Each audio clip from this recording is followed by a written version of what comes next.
This is the Authentic Change Podcast, and I am Mike Horne. Authenticity reflects what we want from each other and our organizations: open communication, trust, community, fun, and opportunity. I want to help you to do your best in your personal and professional relationships.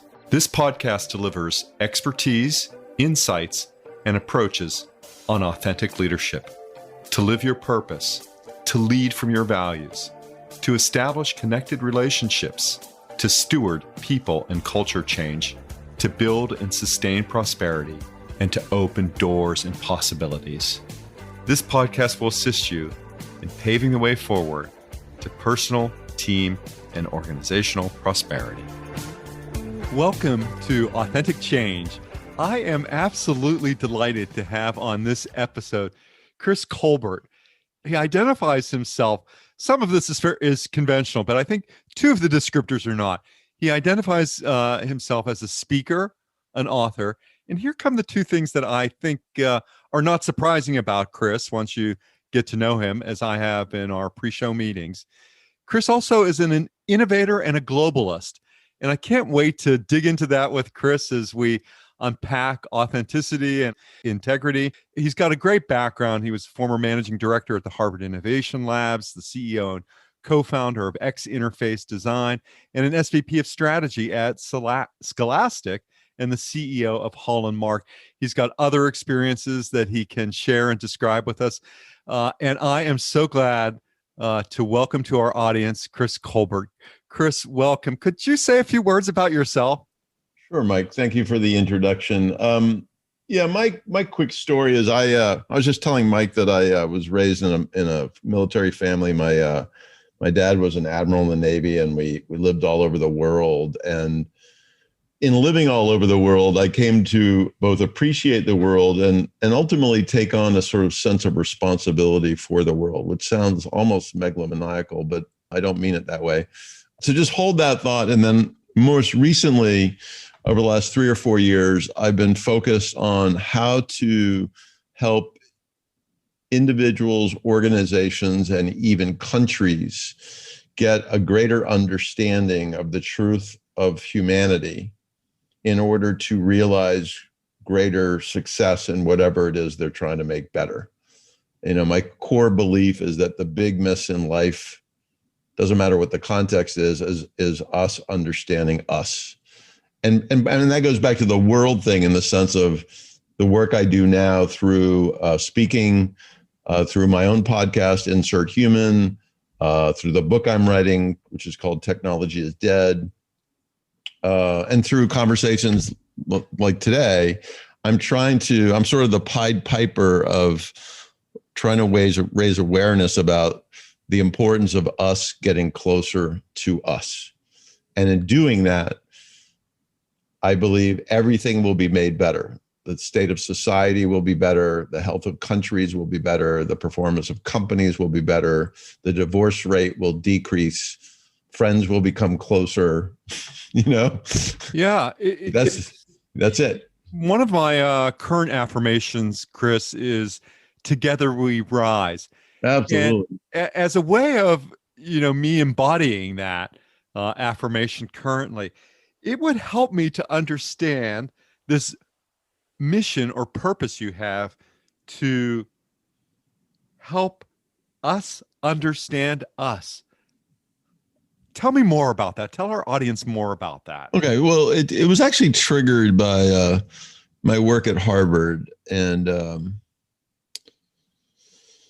I came upon some ugly truths about innovation. So over 75% of startups fail, 84% of digital transformation by companies fail, and 95% of straight up innovation by the big companies fails.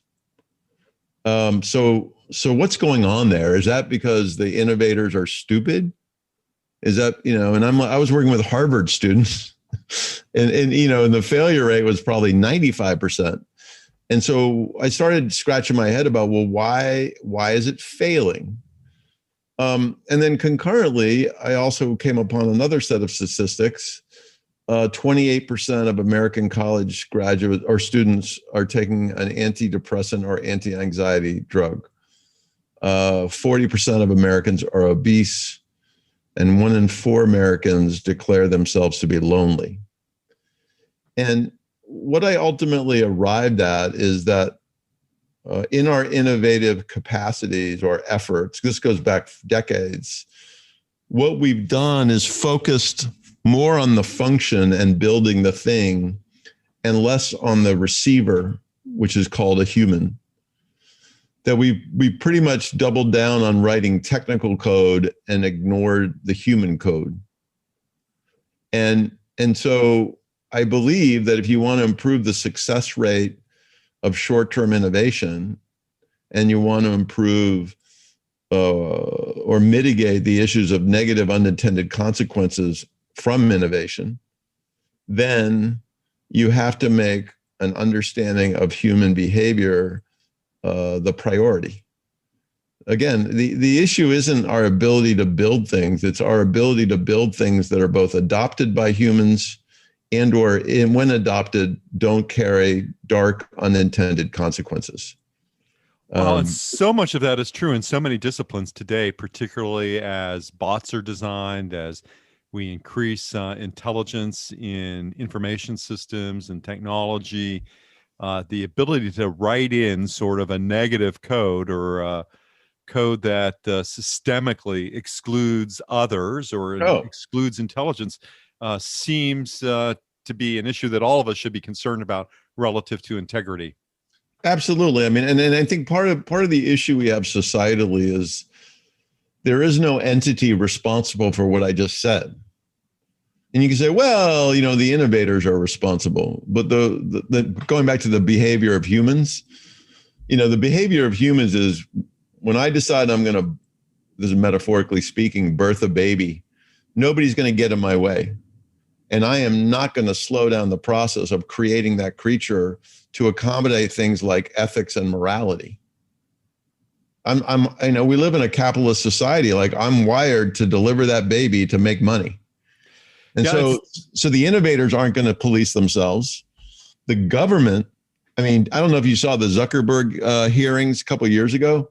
That was one of the most alarming things I've ever seen because the senators that were interviewing him clearly had no understanding of what social media is doing. Right. And how much of it there is. And how much of it is. And Zuckerberg clearly at that point in time was not going to own the ethical or moral responsibilities associated with Facebook or Instagram. And to go back to your birthing metaphor or analogy, I often say, given in the United States, the overwhelming majority of births are in hospitals. And we have our first experiences of organizations almost at birth because hospitals do differ in their practices, their cultures, usually not around a standard of care, which is prescribed by the profession. But in so many other ways, organizations, we shape our experiences of organizations very early on in life. Mm-hmm. And having worked in some incredibly innovative environments when I was at Genentech and Art Levinson was leading the company and Richard Scheller, they would often describe innovation as they built, essentially one of the first biotechs from the ground up 30, 40 years ago at this point. Innovation, Art would always describe it as a crapshoot. And his ability and the organization's ability at that time to have 9 breakthrough therapies approved in a relatively rapid succession was something that often I think he didn't like to talk about, labeling it as innovation. And I love your examples and illustrations about the consequences and the impact and the ability to foster innovation and how we might do that in a way that acknowledges human behavior. Mm-hmm.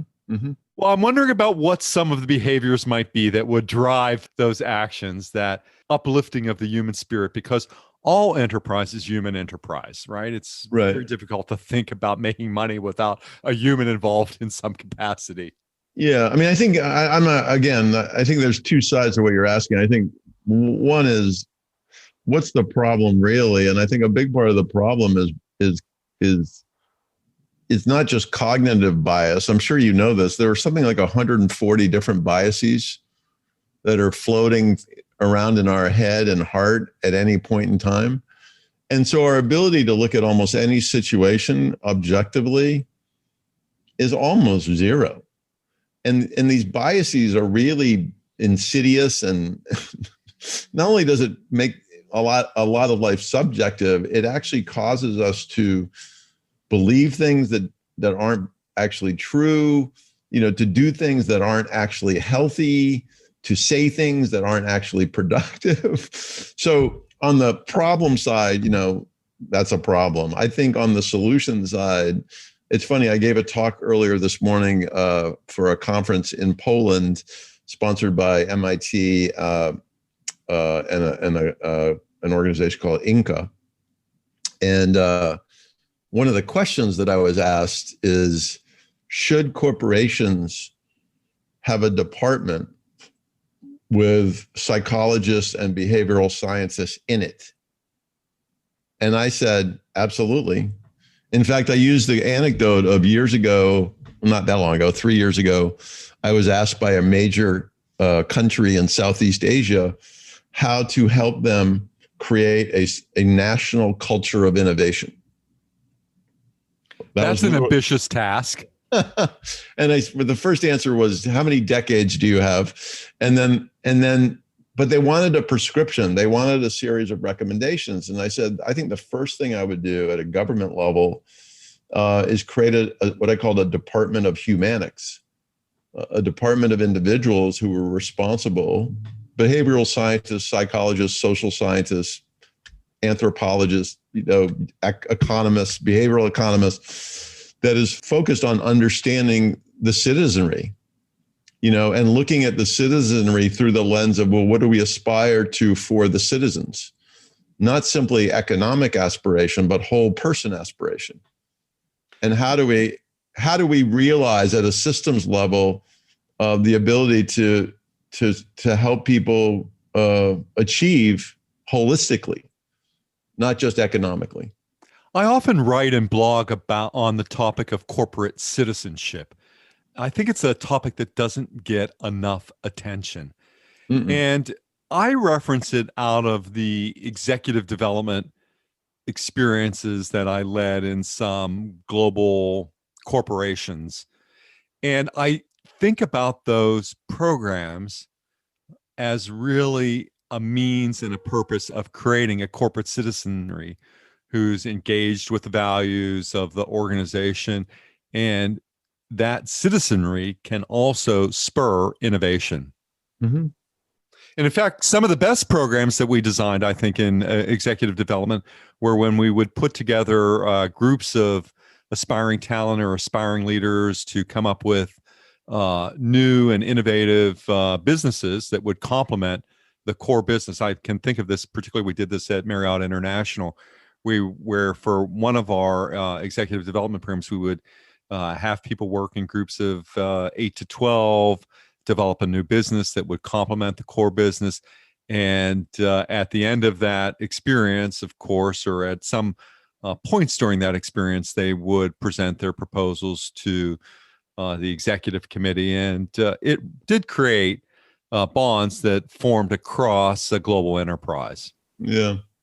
I mean, I think part of what you're touching on there that a lot of organizations struggle with, and the reason why organizations struggle is because organizations are nothing but a collection of people. Like I've said this throughout my career, like organizations don't actually really exist. What exists is a collection of people called an organization or called a company. The carpet doesn't matter, the water coolers don't matter, the conference rooms don't matter. What creates the value are the people. And I think a lot of organizations have a bias towards, fueled by Maslow's hierarchy of need, towards safety and control, which means they seek to put everything in boxes. The beauty of boxes is they have walls and they have floors and they have ceilings. and there's safety in that, right? But the problem is when you seek to innovate and you seek to move a company, to transform a company, to realize more value, more consequence, you're not going to get there on the back of boxes. Sure, You have to blow up some of the walls, and you have to encourage integration. It's like systems thinking. It's like, and it's kind of sloppy. And I'm writing about this right now in Technology is Dead. Is the modality of society is going to move from a structured and discrete hierarchy to a flat and interconnected network, and to mirror the information network that has been formed over the last 20 years. The idea of that for a lot of companies is so uncomfortable. Oh, I agree. I think that, as an applied behavioral scientist, I'm quite accustomed to raggedy edges. I think the ideas of straight lines and boxes don't often apply to our experience or arise from our experience. And yet there there's a persistence in struggling for the kinds of solutions that are often produced as a result of more linear thinking. Yeah, I mean, I think, again, it goes back to bias. Our bias is towards safety. It's not towards risk. And when I think about that topic, I often wonder about the size of the luggage. I often want to know, are people like backing up a Big Mac truck of baggage to me, or is it a smaller suitcase that happens? Because perhaps that's a place where we can find our common ground, right, when we are in dispute, when we have differences or disagreements that seem insurmountable. What's your take on that in terms of authentic leadership and what it requires? Before I go there, I just want to say one other thing about corporate citizenry. Yeah. And I think more and more corporations are recognizing that they have a societal responsibility. And you saw this with the announcement by the Business Roundtable last year. But I think it's been bubbling up for quite some time. And so as we think about the future of the world and we think about how do we do a better job humanizing our approaches, reducing, mitigating the dark consequences of technology, all the things I was talking about. I think the interesting thing is the corporate entity has to become and is becoming a more pivotal player in the mix. There was an Edelman Trust Barometer just recently published that called out that of all the entities in life and society, the one that is trusted most is the corporation. Government, for good reason, government has plummeted to the bottom of the heap, and so I think it's just interesting to contemplate how the big companies, particularly, but even the little companies, have somewhere between a responsibility and opportunity to integrate their actions, their policies, their approaches into what is going on in their local communities, the national community, the global community, to help improve the situation for more people. So, so true.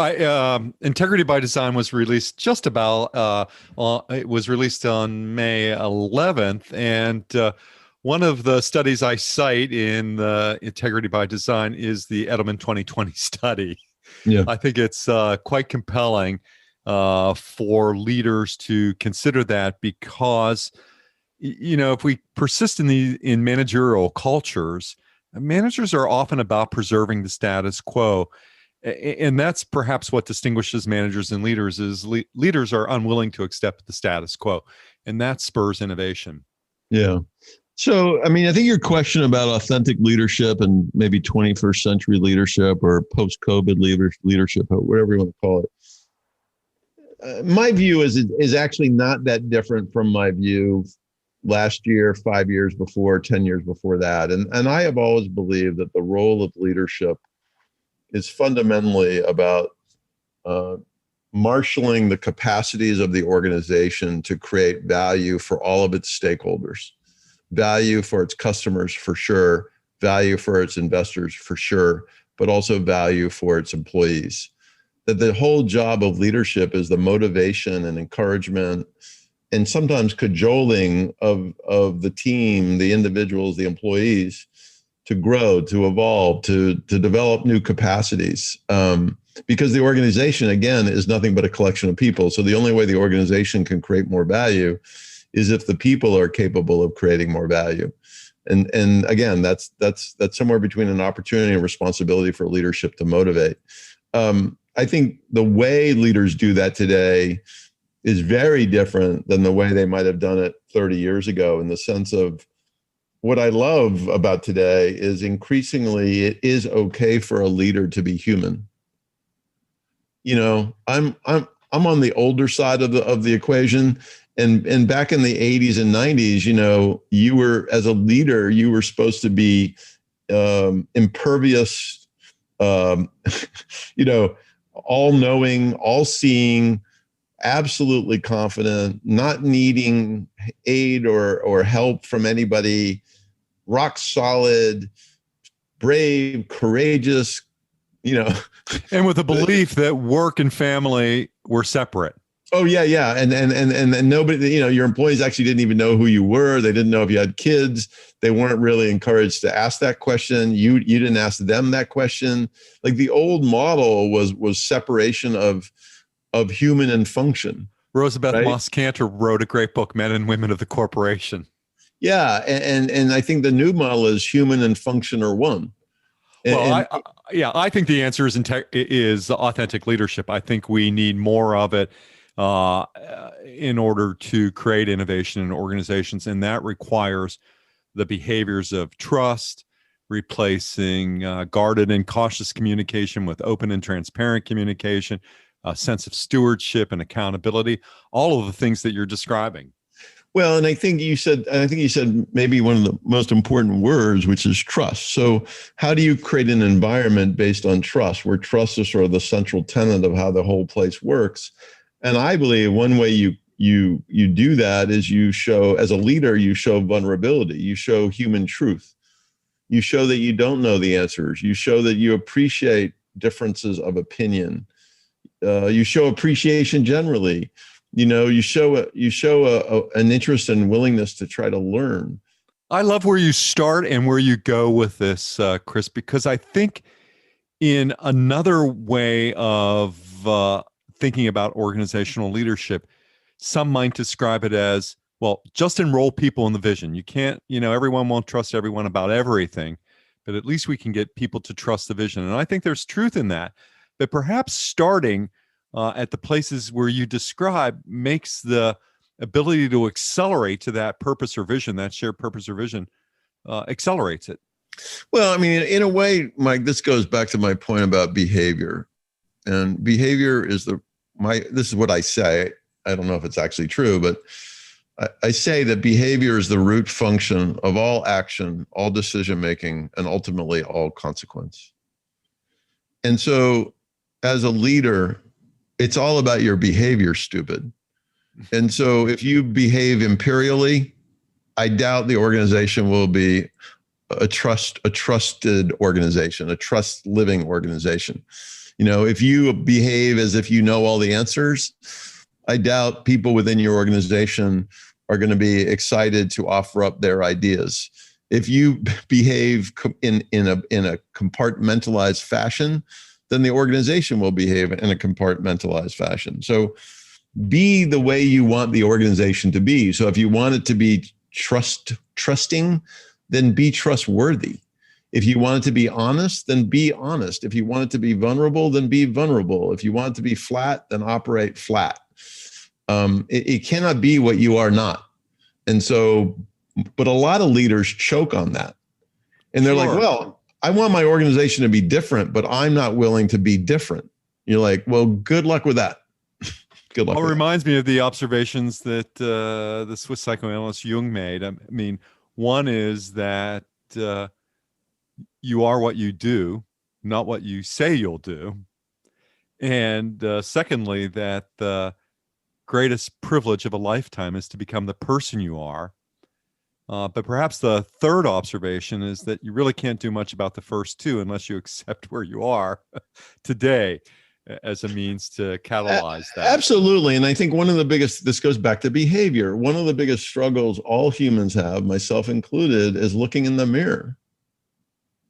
Like knowing self, know thyself, accept self, not to say you're perfect, accept self, the good, the bad, the dark, the light, the strength, the weakness, the truth, accept the truth. And it's only when you accept the truth that you can begin marching towards, call it that different place.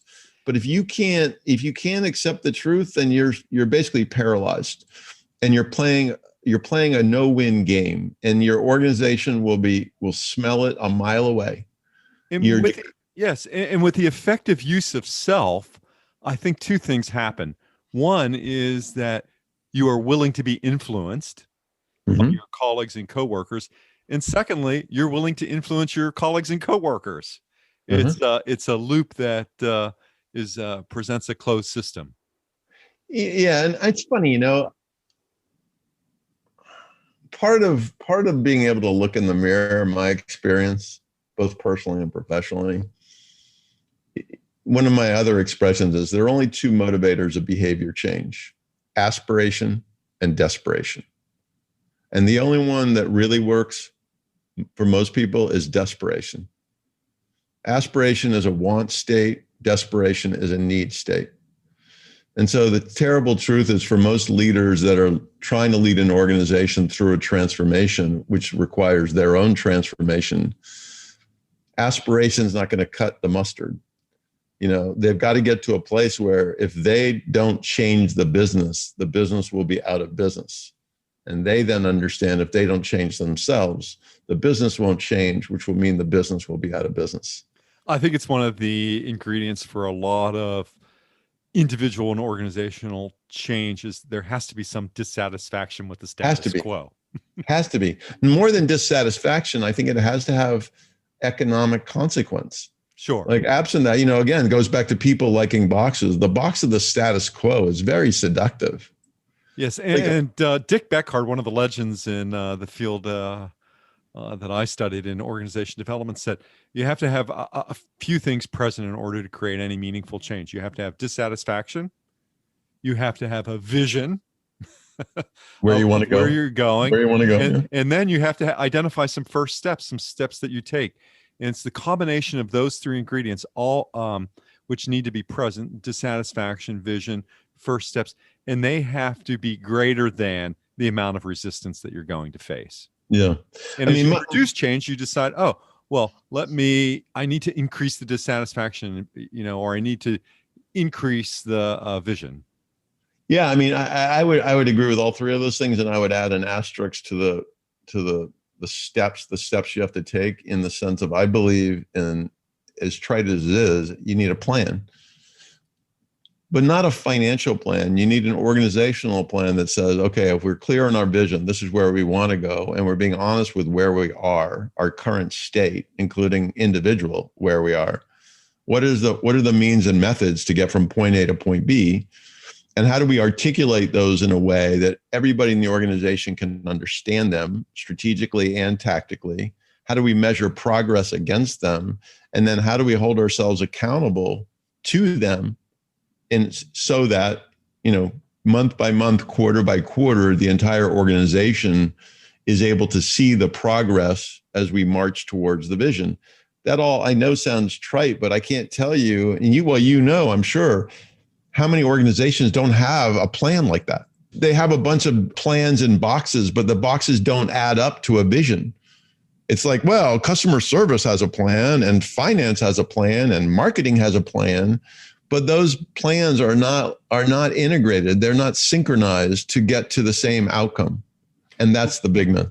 And I always wonder, or I always think that the origin story for any of those activities is always an individual's and an organization's values. Oh, yeah. This goes back to humans. Yes, it goes right back to the beginning and the top of our discussion, I think. It's all about humans. But particularly in our business life, but even in our home life, we push that truth we put it in a box. We don't really want to talk about it. Like, think about how many organizations where HR is principally an administrative function. Oh, sure. And I say, no, human resources is the most strategic function in the organization, because the organization is nothing but human resources. It's this is like a funny analogy, but when I was at Harvard, there are 12 schools at Harvard. One's the Graduate School of Education. Sure. I studied with Bob Keegan and yeah. Leahy. Sure. Yeah. And I said to the dean at one point, Dean, what do you do? What's the School of Education all about? And he goes, our job is to educate tomorrow's educators. Like, that's what we do. And I said, well, do you educate the professors at all the other 11 schools? Yes. And, as a person, the answer to that. Yes. And as a person who engaged many speakers and consultants over periods of time, I will say that professors coming out of the Harvard Business School, when they're consulting or speaking, earn 10 times as much as those coming out of the Graduate School of Education who are offering advice and consultation. And I would go probably further to state that the contributions of those coming out of the GSC might be more valuable. Oh, a societal, yeah, or have more long-term value, right? But it goes back to my the point about the Office of Humanics, for the Asian country. I mean, I think human resource should be given the resources to be the Office of Humanics for a company. It's a great way of thinking about it, Chris. And I've never met a leader that understood how important that role is. And I'm not shilling for the human resource directors of the world. I'm just telling my truth, which is it's all about the people. It's all about the values. It's all about the behavior of the leadership. It's all about meeting people where they are and helping them realize their potential. And also, by the way, treating them like adults that you trust, not children that you don't. That creates places where people will do their best work. Yeah, I mean, vested. What's crazy is we're coming out of the information revolution, going into something else, but there's still vestiges of corporate America, particularly, that are industrial revolution like. Chris, and maybe that's a great place to begin to wrap up our discussion today. It's doing and being these activities that you describe. And I think if we've learned anything from the last 18 months or so, we know that work is what we do. It's not necessarily a place we go. And right. How do we align all of the actions and activities that you would describe? Chris, if you were to offer just a few pieces of advice as a way of summarizing, or maybe it's not even advice, but maybe it's a call to action to our audience, what might that be? Well, I guess I would ask a contextual question. Well, actually, no, it doesn't matter what the context is. I was going to say business or personal or whatever, but we're all one. So I think the most important advice I can give is every day when you feel fear, and you will feel fear, you'll feel it in little ways and big ways, you'll feel fear. Recognize that fear is a choice. I used to think that there were brave people and fearful people, and ultimately I've come to believe they're just people. And some of those people have just gotten better at choosing courage over fear.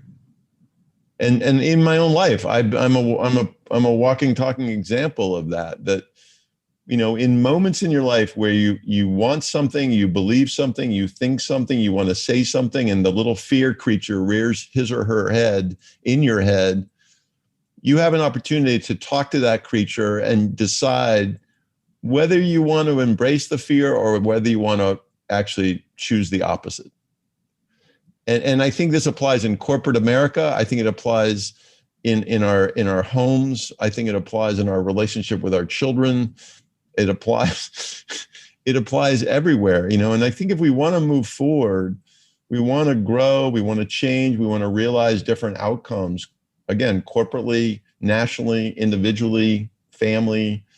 It's all about both having a roadmap on where we want to go, but I think as importantly, being willing to choose courage over fear as we walk down that road. Chris, and I think it's just a wonderful way of summarizing one of your missions or purposes, and that is to help us get better at understanding us. Yeah. I mean, you've described that framework. If our listeners, Chris, wanted to get in touch with you, how would they do that? What's the easiest way? I know that they can listen to your great podcast, Insert Human, but what are the ways people can get in touch with you? They can email me. I'm chris@chriscolbert.com. They can also go on the website, my website, chriscolbert.com, which has all of my talks, all of my podcasts, all of the things I've written. As my daughter said, Dad, you have a lot of content, which I'm trying to take as a compliment. But all my stuff's there. They can sign up to get my monthly, I have a little e-newsletter, e-missive thing.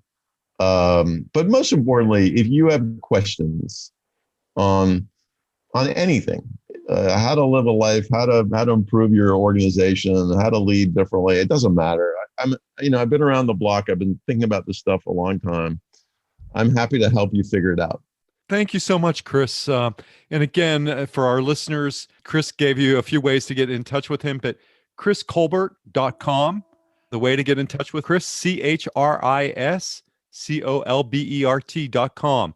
And I want to thank and wrap up this episode of Authentic Change by again thanking Chris for his incredible contributions to many leaders, to organizations, and now even countries on helping us to better understand us.